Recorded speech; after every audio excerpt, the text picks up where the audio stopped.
What do you do when you just can't figure something out? For robots, it's pretty simple.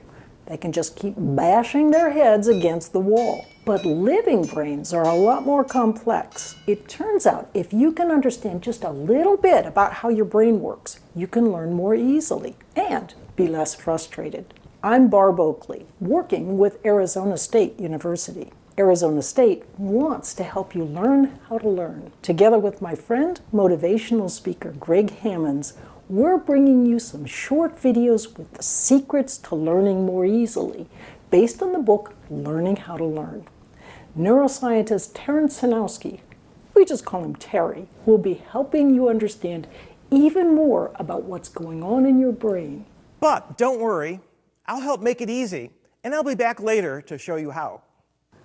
Whether it's improving your soccer skills or basketball game, learning to play the guitar, speaking another language, getting better at video games, or studying math and science, we're going to show you some tricks to take your learning to the next level.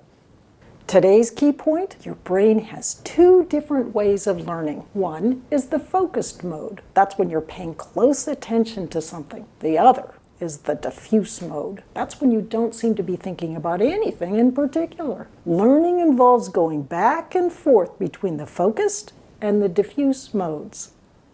To better understand these two modes, let's start with the pinball machine. Hey, watch it! Well, anyway, here's a pinball machine. To play pinball, you pull out the plunger like this, and the ball goes bouncing around the rubber bumpers. That's how you earn points. The pinball machine works a lot like your brain. The machine is like you're thinking when you're in focus mode. The bumpers here are very close to one another. See this fuzzy pattern here at the top? It represents familiar thinking patterns, maybe involving something you already know, like how to multiply. The ball is like a thought. You think a thought, like, I want to multiply 2 times 3. The thought takes off, moving smoothly along. As it's bouncing around on the bumpers, you're able to solve a simple, familiar problem. But what if the problem you're working on needs new ideas or approaches, ideas you haven't learned or thought of before? For example, let's say you know how to multiply, but you don't know how to divide. The new thought pattern you want to develop is symbolized here towards the bottom of the pinball brain. If you haven't thought that thought before, you don't even know how to put that pattern there. And see all those tightly spaced little rubber bumpers that are blocking your thinking? To get to this new thought pattern, you need a different way of thinking. And that's represented here by the diffuse mode. Look at how widely spaced the rubber bumpers are. A thought takes off. Look at how it moves widely, bounces around. It can travel a long way before hitting a bumper. In the diffuse mode of thinking, you can look at things broadly in a very different, big picture way. Your thoughts can make new connections, traveling along new pathways. You can't focus tightly to figure out a problem or understand the details of a concept like you can in the focused mode, but you can at least get to the new place you need to be in to solve a hard problem or understand a new concept.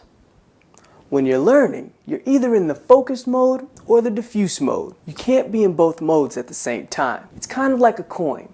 We can either see one side or the other side of the coin, but not both sides at the same time. Being in one mode prevents you from being in the other mode. When you've been focusing for a while and you get stuck, that's perfectly normal.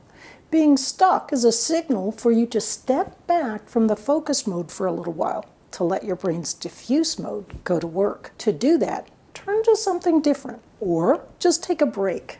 When you come back later, things will make more sense. To follow along and learn a lot more about learning during this course and have fun while you're doing it, go to Terry's and my accompanying book, Learning How to Learn, How to Succeed in School without spending all your time studying. In the next video, we'll hear an interesting story about poison.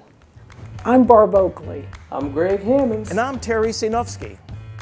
We and Arizona State University wish you happy learning.